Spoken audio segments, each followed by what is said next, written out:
Muy buenas tardes, bienvenidos a una nueva entrega. Hoy tenemos el lujo de contar con don Pedro Baños, analista geopolítico. ¿Qué tal?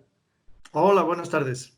Y tenemos el lujo de contar con don Fernando, que es analista de inteligencia. ¿Cómo estamos? Muy bien, muchas gracias. Buenas tardes. Pues para empezar, la pregunta que todo el mundo se está haciendo, que es sobre el origen de este virus, que hay muchísimas hipótesis, descartando ya de que ha sido un virus fabricado a propósito. El otro día corría un artículo del Washington Post que mucha gente no leía, se quedaba en el mensajito que ponía el WhatsApp, decir, el paciente cero era un trabajador de ese laboratorio de Wuhan. Sabemos que en Wuhan efectivamente hay laboratorios secretos, entre comillas, había uno a escasos 400 metros de ese mercado. ¿Vosotros creéis que, no, sabiendo que China realmente no es el que ha hecho el virus, pero si a lo mejor lo han dejado pasar para no ser los únicos afectados? Si quieres que conteste yo primero, Fernando, Jano, has dicho que tú ya dabas por descartado que esto no hubiera sido algo fabricado o creado. Yo creo que ahora mismo no se puede descartar absolutamente nada. La realidad es que los informes que nos llegan de muy diversas fuentes son contradictorios. Hay que tener en cuenta las declaraciones que está haciendo ahora mismo, incluso el propio presidente Trump, que habla de acusando a China, bien porque fuera un error, porque se le escapara ese virus, bien incluso dice que no descarta que pudiera haber sido intencionado y que en todo caso hay que investigarlo. Estas mismas afirmaciones las están haciendo dirigentes del Reino Unido, de Francia, de Alemania, y ahora mismo incluso hay un acuerdo de colaboración entre los servicios de inteligencia de estos países para intentar determinar exactamente el origen del coronavirus. Hay que pensar que lo que nos dijeron durante mucho tiempo, que esto era una zoonosis en el sentido de que procedía de un animal, ese animal reservorio, todavía nadie nos ha certificado cuál es. No sabemos si es el famoso pangolín, si es el murciélago, si es el lagarto, si es el mono o qué animal es. La única realidad es que han pasado ya 3 meses desde que en Europa tuvimos conocimiento de que esta enfermedad estaba empezando a afectar muy gravemente a China y hoy por hoy no hay unanimidad científica que nos pueda certificar cuál es el origen de este coronavirus. Algo que es muy preocupante porque evidentemente si no se conoce el origen probablemente sea mucho más difícil luchar contra él. Hoy he leído un informe el resumen de unas conclusiones a las que habían llegado varios científicos españoles de primerísimo nivel, que decían que ya no solamente podía haber más de un coronavirus, como lo estaba diciendo, que por ejemplo el español que estuviéramos sufriendo aquí la enfermedad no era igual que la de Italia o que la de China, sino que certificaban, decían que podía ser incluso 6 enfermedades diferentes, 6 virus diferentes. Es decir, que ahora mismo hay un gran desconcierto al respecto, por lo que veo. Y además, el Trump, por ejemplo, decía que incluso si se llegara a confirmar que más allá de un error había sido algo intencionado o que sin ser intencionado se les había escapado por error y no han alertado y no alertaron las autoridades chinas con la suficiente celeridad ni transparencia, poniendo en peligro a buena parte de países del mundo, que esto iba a tener graves consecuencias, entre otras cosas, consecuencias económicas. Como digo, yo creo que ahora mismo, en este instante, no se puede afirmar absolutamente nada por los datos que tenemos encima de la mesa y que, como digo, no hay nadie que pueda afirmar con rotundidad cuál es claramente el origen del coronavirus. Bueno, estoy de acuerdo totalmente con lo que ha dicho Pedro. Y hay 3 cosas también muy importantes, y es que si se ha creado un virus en un laboratorio de nivel 4 que tiene atmósfera de presión negativa, por tanto es extremadamente difícil que se escape nada, y se les ha escapado y no han notificado, como hubiese dicho Pedro, podría ocurrir que hubiera represalias, hubiera críticas hacia China. Pero también no olvidemos que tanto China como Estados Unidos son expertos en crear falsas banderas, en acusar a otros de lo que uno mismo ha hecho o aprovechar los errores de lo que otro ha hecho para beneficiarse personalmente, en este caso políticamente. Donald Trump es una persona que es un negociante. Primero amenaza y luego llega a pactos. Y China se caracteriza no por jugar al ajedrez, sino por jugar a otros juegos como el mahjong, que requiere un mayor tiempo y mayor especialización, ¿no?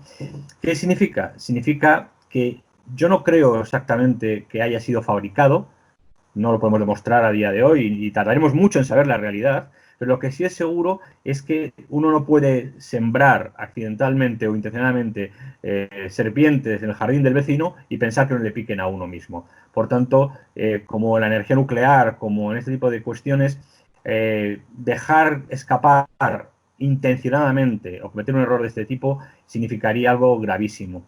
Yo creo, que lo veremos más adelante, yo creo que lo más probable es que haya una combinación de ambas cosas. Primero, que por supuesto no es un market web, no es un animal seguro, que no lo es, porque no tiene sentido, como ya se puso en otros momentos a otros animales que tampoco eran así, pero sí es posible que hayan tenido algún problema en algún laboratorio, porque precisamente la provincia de Wuhan ha sido la que ha tenido un decrecimiento económico en los presupuestos del llamémosle Ministerio de Sanidad chino de los últimos mantenimientos de los últimos años. Entonces, quizá a lo mejor pues han relajado las acciones de protección o no. Es muy pronto, algunos científicos dicen que sí, que es un virus creado, que igual que manipularon el virus del SIDA, otros dicen que ha sido un accidente. Como dice muy bien Pedro, hay varias variantes de virus, parece ser, puesto que hay varios síntomas diferenciales que tienen diferentes enfermos en diferentes países y que en otros países no tienen y que aquí sí tenemos y viceversa. Por tanto, hay que esperar un poco a todas estas noticias. Sí, porque, por ejemplo, sí que sabemos que en diciembre el doctor Lee ya avisó a sus propios compañeros de que tenía la presencia de enfermos que parecían que estaban sufriendo un virus muy similar al SARS. Al doctor Lee, las autoridades chinas lo denunciaron, le hicieron firmar una carta de reprimenda, incluso posteriormente acabó falleciendo por el propio coronavirus. Esto en diciembre.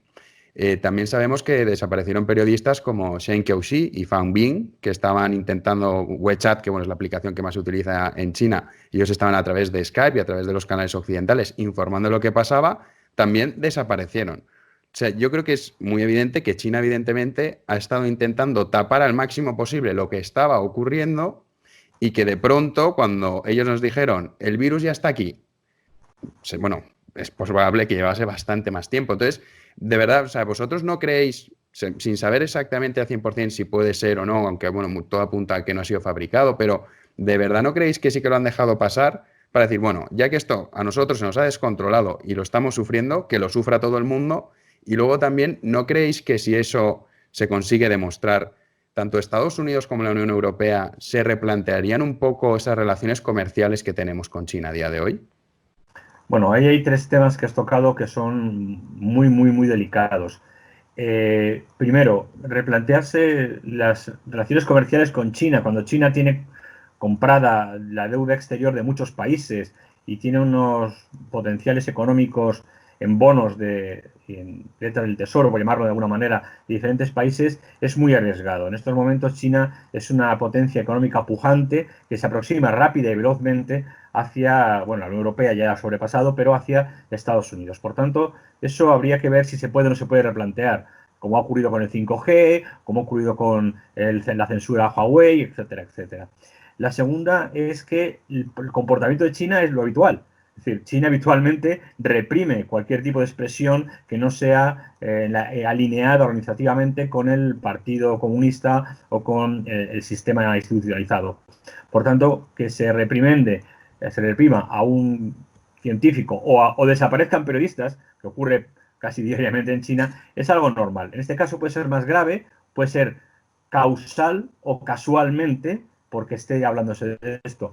Y yo no creo, sinceramente, que China cometiera el riesgo estratégico de no avisar, siendo esto un acto que podrían no controlar. Una pandemia no se puede controlar tan fácilmente como se cree. En un país superpoblado como China podría crear muchísimo más perjuicio en su propio territorio que en territorios de otro tipo. Por tanto, son situaciones muy delicadas que hasta que no se avancen las investigaciones y esas investigaciones se vean de forma transparente y se analicen de forma transparente, que es otra historia, no podremos anunciar, no podemos decir qué es lo que ha ocurrido realmente y por qué han hecho las cosas. Efectivamente, estaríamos entrando en unas acusaciones muy graves que desde luego nosotros no estamos capacitados, ni mucho menos con la información que tenemos para lanzar.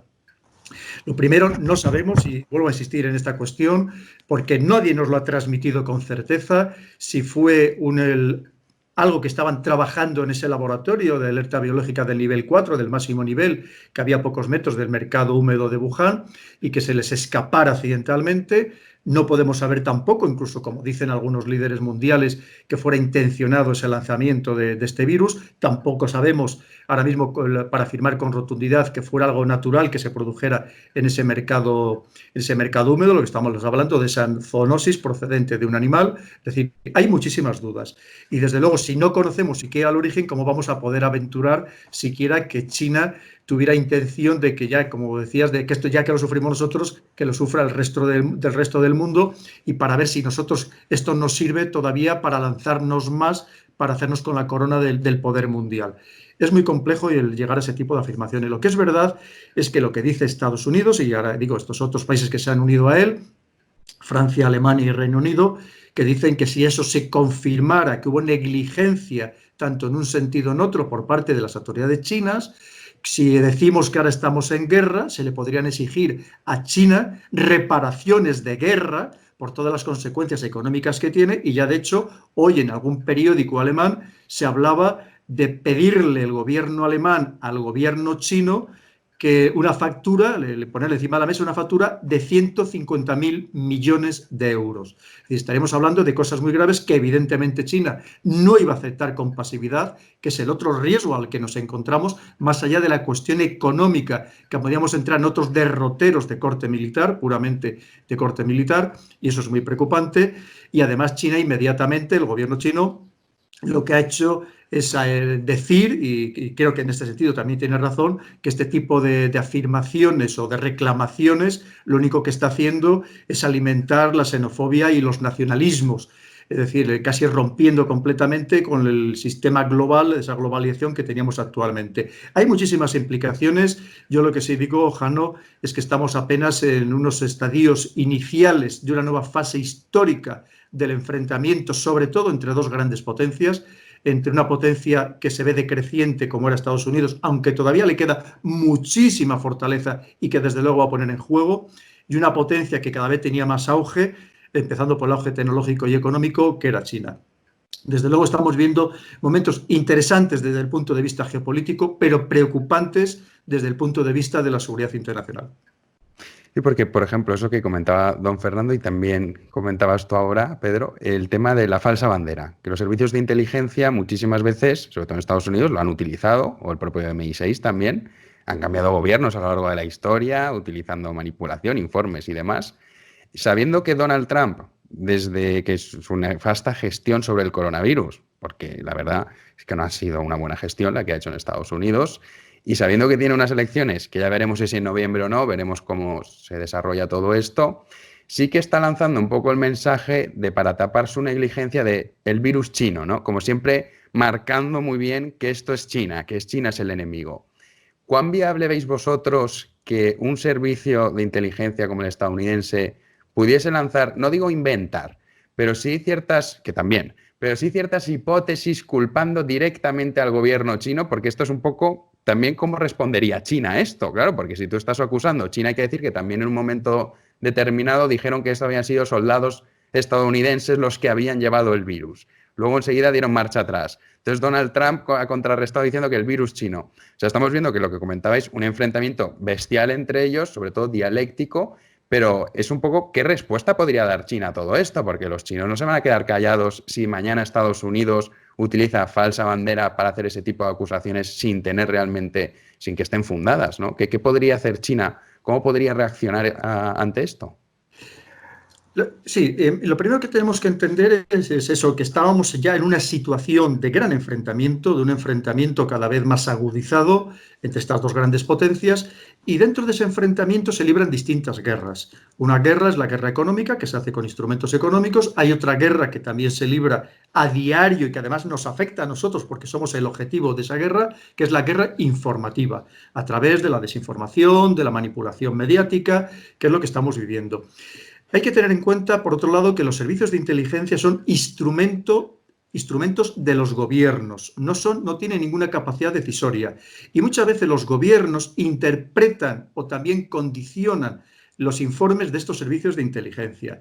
Lo hemos visto, efectivamente, no sería la primera vez que se lanzara este tipo de afirmaciones para crear ataques de falsa bandera. Lo podíamos hablar desde el Maine en la guerra de Cuba, lo podíamos hablar del incidente de Tonkin en la guerra de Vietnam, y para qué vamos a hablar de algo mucho más reciente que conocemos todos, que es lo de las armas de destrucción masiva en la guerra de Irak.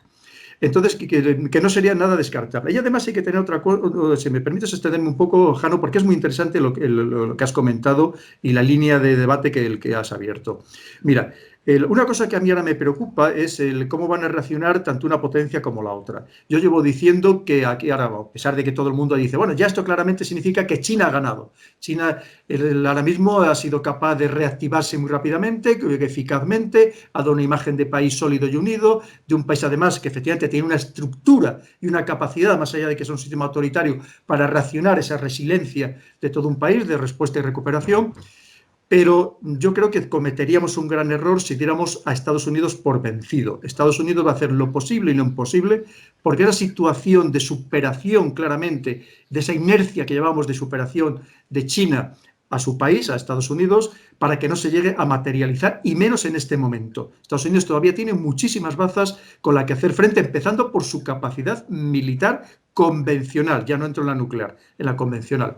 Y ahora mismo había algo que me preocupa, es que se pueden abrir escenarios de conflicto, de guerra, claramente, en terceros países, como pasó en la época de la Guerra Fría, como Estados Unidos y la Unión Soviética, que tenían miedo de enfrentarse directamente y lo que hacían es enfrentarse o combatir en terceros escenarios.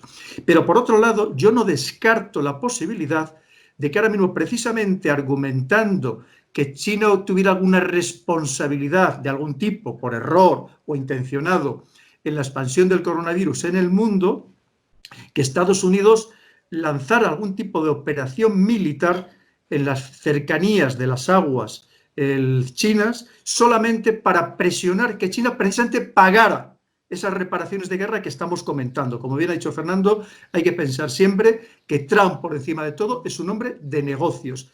Y esta estrategia que se llama la estrategia de la cañonera, es decir, llevar las cañoneras antiguamente a las costas para presionar a los países y que se sometieran a la voluntad del poderoso, del que había enviado las cañoneras, yo no descartaría que esto se produjera. Y desde luego eso sería un riesgo tremendo, porque queda por ver cómo va a reaccionar efectivamente China en caso de que eso se llegara a producir. Voy a pararme aquí por no extender mucho más, pero quería decir eso porque creo que es muy importante, porque es un escenario ahora mismo que no debemos desdeñar en absoluto, conociendo además cómo actúa o cómo ha actuado en los últimos tiempos Estados Unidos. Estoy totalmente de acuerdo con lo que dice Pedro. Los riesgos emergentes que esta situación puede crear a nivel internacional son absolutamente impredecibles. Si llegáramos a un enfrentamiento, aunque solo sea verbal, de llevar las cañoneras a la frontera de China, a esas aguas territoriales que tiene de islas artificiales que dicen que son suyas en el mar de Japón y demás, el mar de China, pues tendríamos un riesgo como el que hubo en su momento con los misiles de Cuba y la tensión que hubo entre Estados Unidos y la Unión Soviética con Cuba como, digamos, peón intermediario. Pero cuando has hablado del servicio de inteligencia, no olvidemos que los servicios de inteligencia, como muy bien dice Pedro, son aparatos del Estado y responden a los intereses, a las directivas, teóricamente, del Estado. Cuando varios servicios de inteligencia alumbran hacia una misma dirección, lo que nos podemos estar encontrando es que compartan información y que, por tanto, compartan intereses. Y esos intereses sean de, en este caso, Europa y Estados Unidos como aliado, sean los que primen respecto a otro tipo de intereses, como podría ser ir contra una potencia emergente como es China. Pero China tampoco tiene un servicio de inteligencia, digamos, pequeñito, ni poco, ni que tenga capacidad mínima de penetración. Llevan muchos años penetrando con ese famoso hilo rojo que nunca se rompe, que van llegando a todas partes del mundo, a África, comprando materias primas, etc.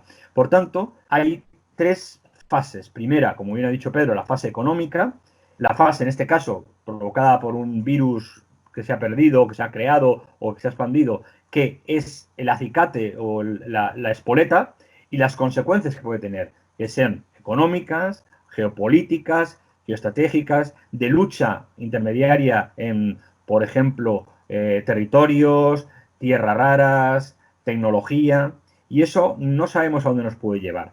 No tenemos información suficiente y tardaremos mucho en tenerla, pero lo que sí está claro es que tanto los servicios de inteligencia europeos, para entendernos por un lado, como otros servicios, lo que hacen es tener información que luego tienen que contrastar. Si hiciera un servicio de inteligencia caso a todas las amenazas, a todas las alertas que tienen, estaríamos todo el día en máxima alerta. En este caso, como dice Pedro, Estados Unidos no se va a dejar vender, tiene un gran potencial, lo seguirá teniendo durante mucho tiempo, pero yo creo que Donald Trump llegará a un acuerdo, por encima de otros como Europa, llegarán a un acuerdo porque les va la supervivencia, en este caso ya sea económica o tecnológica. Si me permites apuntar algo, Jano, mira, fíjate, solamente hay que pensar que a mí hay algo que me inquieta, los que llevamos muchos años dedicados a los temas internacionales, cuando empieza este proceso de demonización, claramente de desprestigio de un país dentro del marco de esa guerra informativa que todos los países están llevando a cabo. Evidentemente, China también intenta hacer lo suyo, que aunque aquí nos llegue la información que procede de China, no nos llega con tanta intensidad como la que procede del mundo anglosajón. Pero cuando empiezan esos movimientos de desprestigio, muchas veces lo que están augurando, lo que están precediendo, es precisamente a otras fases de enfrentamiento mucho más directo, mucho más asertivo.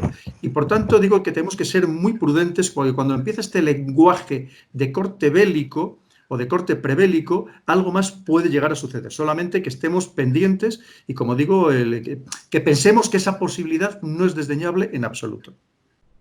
Sí, de hecho China desde hace bastante tiempo ya están refiriéndose a esta pandemia como incluso pandemia extranjera, porque como ahora el epicentro de la pandemia es Estados Unidos y principalmente Europa, como que ahora están cambiando ellos también el lenguaje, esa batalla que comentabas tú, que ciertamente se da en todos los países. Y una cosa que a mí me tiene desconcertado desde el principio, porque es evidente que, bueno, los que empezamos a seguir el tema del coronavirus en enero, sobre todo febrero, sabíamos que, bueno, mínimo que conozca a cualquiera cómo funciona el gobierno chino, de que las cifras eran falsas y que en lo que estaba ocurriendo nosotros nos llegaba lo que los chinos querían que llegase. Pero a mí sigo sin entender, no sé si es por el gran desconocimiento, que evidentemente no como vosotros, cómo es posible que servicios de inteligencia como el MI6, como la CIA, como el propio Mossad, servicios de inteligencia punteros, cómo es posible que ellos no supiesen de verdad lo que estaba ocurriendo y hayamos llegado a esta situación. O sea, me cuesta mucho creer, una cosa es España, pues bueno, pues en fin, España pues tenemos nuestras limitaciones, el CNI no puede compararse con estos servicios de inteligencia tan potentes, pero ¿cómo puede ser que todos nos hayamos comido la versión china? Sigo sin poder comprenderlo, no sé vosotros cómo lo veis, si hay alguna explicación, si hemos sido todos torpes, no lo sé. Bueno, lo primero es que un servicio de inteligencia se debe a una directiva de inteligencia que tiene un gobierno, que establece un gobierno. Por tanto, no sabemos si el servicio de inteligencia, el GCHQ británico, que es el que unifica todos los servicios y todas las comunicaciones, o la inteligencia francesa o Alemania, o el BFV, ha conseguido información que ha pasado a sus políticos y sus políticos, como suele ocurrir muchas veces, no escuchen al servicio de inteligencia. Eso primero no lo sabemos ni lo sabremos.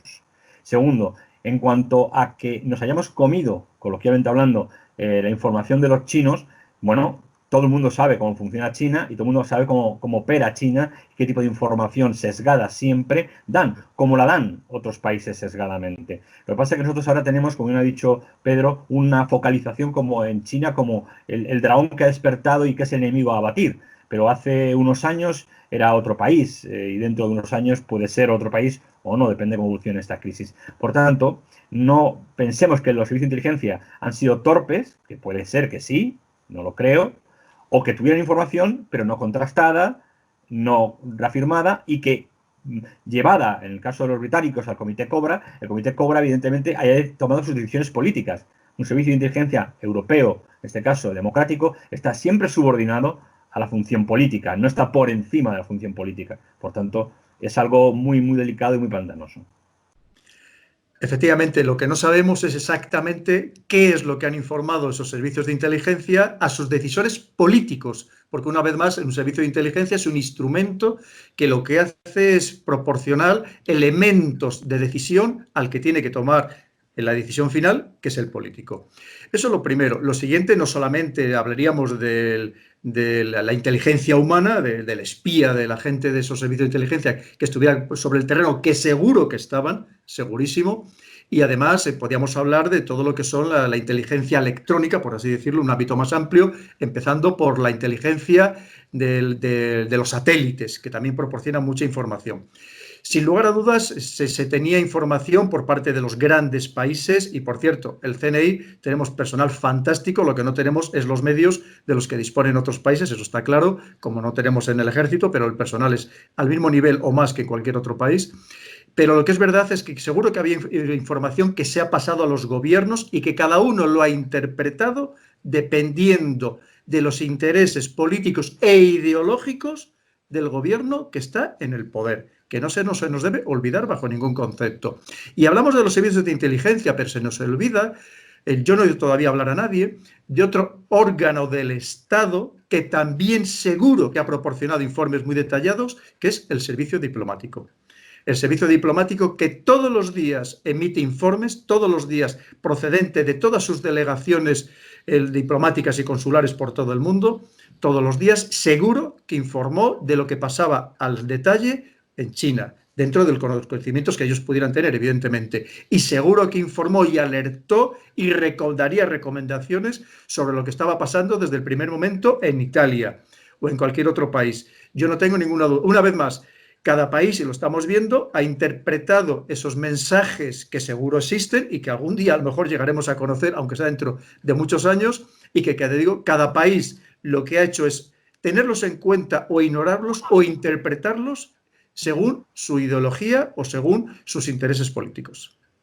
Sí, por ejemplo, Israel, hablando un poco de esto, fue de los primeros países en blindarse, que mucha gente no comenta el caso de Israel, pero fue de los primeros en decir aquí cerramos por completo el que venga en cuarentena, de los primeros en tomar medidas, que a lo mejor puede ser que esté relacionado con la información del Mossad, no lo sabemos. Absolutamente, claro. Y no solamente eso, sino que Fernando tiene conocimiento exactamente igual que yo sobre esa cuestión, no solamente eso, sino que el Mossad, su inteligencia exterior, ha sido decisiva a la hora de adoptar medidas tanto paliativas como preventivas en el ámbito del coronavirus, empezando por la acaparación, por así decirlo, de test para realizar a la población y, como digo, su intervención ha sido muy importante. Lo que pasa es que Israel es un país que no tiene parangón con ningún otro, es decir, allí el ejército, los servicios de inteligencia trabajan al rendimiento al 1000 por 1000 y no solamente eso, sino con una relación con toda la sociedad civil y con todos los países, porque en cierto modo es con todos los países, que como digo, que prácticamente pues no tiene réplica en ninguna otra parte del mundo. Y luego, sobre respecto a la OMS, es evidente que básicamente desde el principio ellos se han limitado a decir lo que decía China, ellos lo decían. Ahora sabemos que Taiwán en diciembre ya advirtió a la OMS de la presencia de un virus desconocido y la OMS hizo caso omiso. Hay mucha información al respecto sobre la OMS que dicen que básicamente son una marioneta de China. Bueno, de hecho el propio Donald Trump ya ha anunciado que va a dejar de financiar a la OMS, que el presupuesto de la OMS, el 25%, se lo da a Estados Unidos. ¿Qué papel ha tenido la OMS de negligencia absoluta en todo este proceso y de verdad está tan controlado por China? Bueno, toda institución intergubernamental, como es este caso, la OMS, la UNICEF, la UNESCO, la propia ONU, siempre se le acusa de ser organizaciones que están controladas por intereses gubernamentales. Donald Trump ha encontrado, como ya había criticado anteriormente a este tipo de instituciones, como ha criticado a la Unión Europea, ha encontrado el mecanismo adecuado para eliminar o justificar la eliminación del pago de la cuota a la OMS. Ahora bien, que la OMS sea un organismo que dependa de China o que China tenga controlado es como decir, por ejemplo, que la ONU está controlada por Estados Unidos o que la Unión Europea, que estaba infiltrada totalmente en sus edificios de micrófonos, como bien sabe Pedro, de no se sabe quién, está controlada por otros intereses gubernamentales. No es tanto lo que a lo mejor pudieran hacer estos chinos, digámosle, para controlar la OMS, como la propia independencia que pudiera tener la OMS a la hora de recopilar información que la obtiene por sus fuentes propias y también obtiene por las informaciones que dan los ministerios de Sanidad. Por tanto, seguimos de nuevo otra vez en un terreno muy pantanoso, en un piélago muy peligroso, y habría que ver hasta qué punto esto es ajustado, ¿no? A mí lo que me da pena es que este tipo de acusaciones, al final, lo que vienen a subrayar es muchas veces la dependencia de todo este tipo de organizaciones multinacionales de ciertos gobiernos, del que sea. Hay que pensar que al final el que aporta mayor cantidad de dinero en estas instituciones, pues tiene una capacidad, por ejemplo, para nombrar a sus directivos, a su presidente o a su secretario general y, por tanto, en cierto modo, de condicionar las acciones y las decisiones de este tipo de organizaciones. Y eso es preocupante, porque, entre otras cosas, si estamos hablando de una pandemia ya de carácter claramente extendida por todo el mundo, y además todo el daño que está causando en los ámbitos de la salud y también de la economía, lo primero que tenía que haber habido una respuesta por parte de Naciones Unidas mucho más firme de la que ha habido, que prácticamente no ha habido ninguna. Entre otras cosas, porque recordemos que Naciones Unidas tampoco es una organización democrática, tiene un Consejo de Seguridad donde hay 5 miembros permanentes que son los que tienen el derecho de veto, que son en cierto modo, no en cierto modo, son los que llevan la batuta del mundo, y cuando no tienen intereses encontrados, sino que los tienen enfrentados, como es este caso, pues vemos que es una organización absolutamente inoperante. Y efectivamente, si allí están China y Estados Unidos y Rusia y Reino Unido y Francia tirándose los trastos a la cabeza los unos a los otros, pues evidentemente pues vemos que sirve para bastante poco. Es muy lamentable cuando estamos hablando de decenas de miles de funcionarios que están sirviendo a Naciones Unidas y que vemos que cuando hace falta contar con estas instituciones, pues lo cierto es que flaquean y por tanto lo que hacen es desprestigiarse y que luego los ciudadanos pues no confiemos en ellas todo lo que deberíamos de confiar como garantes de la seguridad y de la paz mundial. En este caso concreto hay muchos comentarios, por ejemplo, hay que pensar que China es verdad que tiene un gran aliado en Etiopía, no es muy conocido, que China ahora, por ejemplo, los productos de bajo valor añadido, los que eran las baratijas casi que vendían en estas tiendas de todo a 100 en España, ya no las fabrican en muchos casos ya ni siquiera en China, las fabrican en lugares como puede ser Vietnam o Etiopía en África. Y por tanto, pues hay quien cree que el etíope actualmente, presidente director de la Organización Mundial de la Salud, pues ha sido puesto allí por China. Pero exactamente igual que sucede con Estados Unidos, pues los pone en el Banco Mundial, en el Fondo Monetario Internacional y en tantos otros estamentos. Es decir, que es así como funciona el mundo, esa es la triste realidad. Con lo cual, que haya habido manipulación por parte de unos y de otros de una nación que debería ser absolutamente aséptica, apolítica y totalmente independiente, pues yo no, desde luego no me sorprendería si fuera así. Me digo como me dolería, pero no, que no me extrañaría en absoluto. Y ojalá no sea así. Lo que es verdad es que una vez más vemos que al final la capacidad de presión económica, una vez más, esa guerra económica que estamos comentando, claro, es que dejar de donar, por así decirlo, de inyectar 400 millones de dólares por parte de Estados Unidos a la OMS, desde luego le va a hacer mucho daño, o desde luego yo no sé cómo va a pagar el sueldo cuando dicen que solamente en Ginebra debe tener como más de 2.000 funcionarios en la OMS. En fin, como vemos que hay muchos temas que al final lo que nos lleva es una vez más a esta guerra informativa, que también puede ser parte de esa guerra informativa, y una vez más a esa guerra que se hace con instrumentos económicos. Y una última pregunta, un poco macabra, pero yo, por ejemplo, siempre he pensado, ¿por qué los terroristas nunca hacen un ataque a una central nuclear? Porque generaría un caos absoluto, sabiendo evidentemente que no es fácil, pero nunca lo han intentado. Y también, bueno, con esto de los virus muchas veces se ha insinuado de que los terroristas buscaban pues, utilizar un virus para desestabilizar, que es como más complejo conseguirlo, pero una vez lo consigues es mucho más sencillo que los atentados que hemos estado viviendo en Occidente o sobre todo también en Oriente Medio, que mucha gente olvida esa gran rivalidad que hay entre los chiíes representados por Irán y los suníes wahabíes representados por Arabia Saudí, que están dándose tortas todos los días y sabemos que financian a grupos terroristas. ¿Veis vosotros viable que a partir de ahora, viendo el impacto tan brutal que ha tenido el coronavirus, como se ha extendido por todo el mundo, se empiece a recurrir a este tipo de mecanismos de utilizaciones de virus para desestabilizar a países rivales? Bueno, primero que crear, ya hay antecedentes del uso de armas químicas o biológicas o bacteriológicas, como el gas sarín, por ejemplo, en Japón hace unos años. Ya hay antecedentes, pero crear un virus y difundirlo no es lo mismo. Hace falta una serie de tecnologías que son muy complicadas o muy complejas, laboratorios que requieren tecnología que no siempre es fácil de comprar en el mercado libre, porque son tecnologías de doble uso, por tanto, todo gobierno, todo Estado suele tener una lista de diversos materiales que no se pueden vender a ciertos países y no sería fácil. Y en cuanto a lo de la guerra nuclear o el uso de armas nucleares o las bombas sucias con plutonio reutilizado y tal, pues bien, también hay mucha información sobre eso, pero no es tan fácil. Podría comprarse una cabeza nuclear de la antigua Unión Soviética, pero ¿y qué haces con ella? Porque evidentemente tanto utilizar guerra química como guerra nuclear o armas nucleares te implica a ti mismo la posibilidad de tener un contagio, de tener unos riesgos altísimos y no es tan fácil. Una vez que se utilizarían, bueno, eso sentaría un precedente, que de eso Pedro sabe muchísimo más que yo, sentaría un precedente que ya hemos vivido en la época, por ejemplo, de Assad el padre, que gaseó a 50.000 personas en su territorio por una revuelta. Tenemos antecedentes de la masacre de los armenios por parte de los turcos, tenemos antecedentes en los kurdos, pero antecedentes que no se han demostrado de manera fehaciente, y cuando se han demostrado nadie ha levantado la mano contra esos estados o contra esos grupos, como se quiera llamar. Entonces, no creo que estuvieran muy por la labor de permitir los que financien esos grupos también de llegar hasta esos límites. La contención del perro de presa también depende de la fortaleza de la cadena con la que la tienes. Por ejemplo, perdona que te interrumpa, Pedro, antes, para don Fernando. Irán, que es una superpotencia en este ámbito, que no podría, vamos, la rivalidad que tiene con Arabia Saudí es evidente. No podría utilizarlo para, bueno, no digo a todo Occidente, pero por ejemplo para Arabia Saudí perjudicarla terriblemente. Podría, pero no olvidemos dos cosas.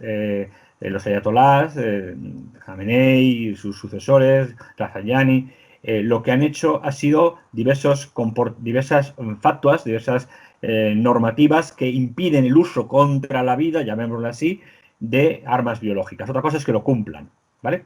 Y por otro lado, evidentemente, tú no rodeas a un país como Irán, que tiene un potencial de mercado y de control de mercado de más de 480 millones de habitantes, de 37 bases militares, si no lo ves como una fortaleza militar territorial. Entonces, yo no creo que ni tanto Arabia Saudita, con el apoyo de Estados Unidos o no, o Irán en este caso, que tiene un escenario de pelea directa, que es el pobre Yemen del que nos olvidamos, Sí, exacto, y las milicias hutíes, que nos olvidamos de ellos, si no lo han usado ya ahí, que no sabemos si lo han usado, dudo mucho que se atrevieran a utilizarlo de otra manera. Al respecto de las centrales nucleares, de por qué no se ha actuado por parte de grupos terroristas contra ellas, lo primero es que sí que se ha intentado. Hay casos, además, ya muy bien documentados en Francia, donde se ha detectado por parte de sus servicios de inteligencia cómo grupos terroristas estaban observando, obteniendo información sobre estas centrales nucleares para ver cómo se podían atacar. Lo primero que hay que decir es que precisamente por su peligrosidad no hay nada más seguro que una central nuclear. Está considerado como una infraestructura crítica del primer nivel y, por tanto, la protección que tiene es máxima. Y no solamente es máxima, sino que además hoy en día su sistema propio de seguridad, incluso aunque fuera atacado, lo más seguro, prácticamente seguro, es que no produjera ningún tipo de radiación, es decir, que podría perjudicar a la población. Eso pasa como los aviones, precisamente por el riesgo que supone volar, son los que tienen un mantenimiento mayor y donde las medidas de seguridad son más estrictas. Esto es algo que no es muy conocido, pero curiosamente es así. Cuanto mayor es precisamente su peligrosidad, las medidas son mucho más severas. Pero claro que les hubiera gustado actuar contra una central nuclear, más allá de por los efectos físicos, por los efectos psicológicos. Y esto lo enlazo con la cuestión de las armas biológicas, porque efectivamente hay que tener en cuenta cuáles son los objetivos reales que persigue un atentado terrorista, que es ese espectáculo, ese pánico psicológico muy superior, como digo, al físico, y que muchas veces confundimos creemos que lo que están buscando es un número elevado de muertos, cuando lo que buscan son símbolos, y en este caso lo podría ser. ¿Qué sucede con las armas biológicas? Como bien ha dicho Fernando, lo primero es que emplearlas es tremendamente complejo. Complejo porque, lo primero, como estamos viendo, se pueden mutar, se pueden volver contra tu propia población, y aunque en algunos casos, por ejemplo, grupos muy extremistas de salafistas yihadistas empleen suicidas, pero emplean suicidas para conseguir un fin último. Pero el fin último no es suicidarse toda la organización. Y por tanto, y menos el que maneja la organización terrorista con fines de poder político, de poder incluso de poder político universal. Y por supuesto no pretende suicidarse. Y por tanto, como digo, eso es un instrumento que es muy complicado de usar pensando que se puede volver contra uno mismo. Y luego, además de eso, aquí distinguiríamos, por un lado, lo que serían los grupos no gubernamentales, es decir, los grupos terroristas, y por otro lado también los estados, los propios países. En el caso de las armas biológicas, que no están sometidas a inspección por parte de ningún organismo internacional, a pesar de que existe, es el tratado más antiguo que restringe y prohíbe su uso, pero lo cierto es que también se entiende que es lo que se llama, que son las bombas nucleares de los pobres, en el sentido que sirve exactamente igual que las armas nucleares, que no son ni siquiera estratégicas, son políticas, en el sentido que sirven para ejercer una disuasión frente a aquellos adversarios que en algún momento pudieran atacar el país que dispone de estas armas. De hecho, durante mucho tiempo, por ejemplo, se habló de que Corea del Norte era un gran productor de armas biológicas, dado que no estaba desarrollando o no se le impedía desarrollar el arma nuclear. Pero claro, las estrategias de seguridad de los países más poderosos lo que nos dicen es que inmediatamente que se lanzara un ataque por parte de un Estado con armas biológicas, el Estado que lo recibiera podría reaccionar incluso con armamento nuclear. Una vez más, no le interesa suicidarse tampoco a ningún país, motivo por el cual hasta ahora todos los países se han refrenado, por lo menos de manera oficial, del empleo de estas armas biológicas, que como digo son muy, muy, muy delicadas de utilizar. Sí, que es un poco lo que comentaba, por ejemplo, Putin hace un año y poco en una conferencia que decía que las armas nucleares ha servido un poco para mantener la paz entre Estados Unidos y Rusia, como decir, no nos interesa a ninguno lanzar esto porque sabemos que es el fin de, bueno, pues tanto de Estados Unidos como de Rusia y ya sería del mundo. Es lo que se llama, si me permites, Jano, es lo sí, que se llama la estrategia de la destrucción mutua asegurada. Entonces, efectivamente, el disponer de esas armas lo que ha hecho, lo que comentaba antes, que los grandes potencias no quieran enfrentarse directamente entre ellas, ni siquiera desde el punto de vista militar convencional, porque aquello podía degenerar en una escalada nuclear que llegara a la destrucción mutua. Y por eso lo que hacen, y es lo que te decía del temor que yo tengo ahora, de que lo mismo que durante la Guerra Fría se buscaron terceros escenarios en los que combatir, y hablaríamos desde Afganistán, Corea, Vietnam, tantos lugares de África, de Centroamérica, de Sudamérica, y que ahora pudiera suceder lo mismo en otros escenarios, que puede ser Venezuela, que puede ser Irán o cualquier otra parte del mundo. Y eso, desde luego, es muy preocupante porque al final, tristemente, lo que da la sensación o la realidad es de lo que no importa es la seguridad humana, precisamente por estas veleidades geopolíticas y también geoeconómicas, porque siempre detrás, de una forma u otra, está la economía. Pues así es. Bueno, pues muchísimas gracias, de verdad. Ha sido un placer. Muchísimas gracias, don Fernando. Un placer.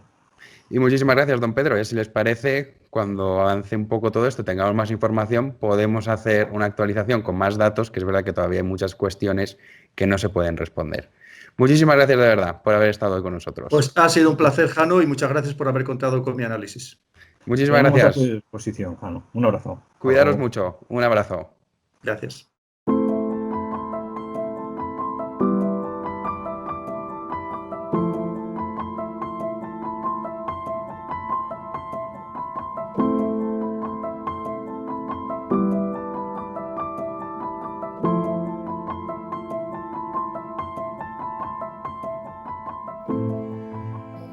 Más allá de algún caso, le diría que les va la vida.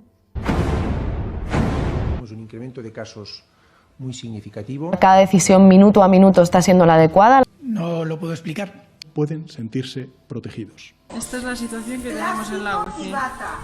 No conozco el detalle concreto del fármaco. Por referirme a lo que estaba contando. Se tratan de test fiables, homologados. Ya no tiene punto de retorno. La obligación del gobierno es gobernar, y gobernar significa decidir.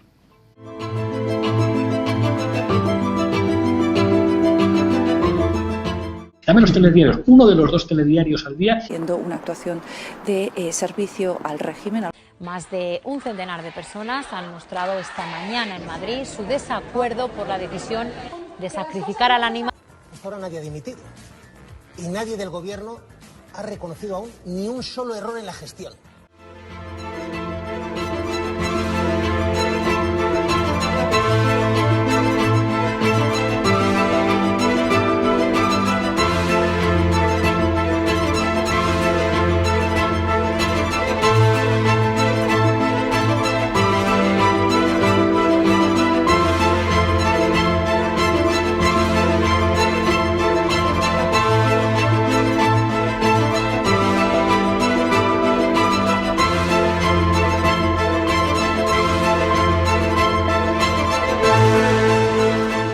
Minimizar ese clima contrario a la gestión de crisis por parte del gobierno.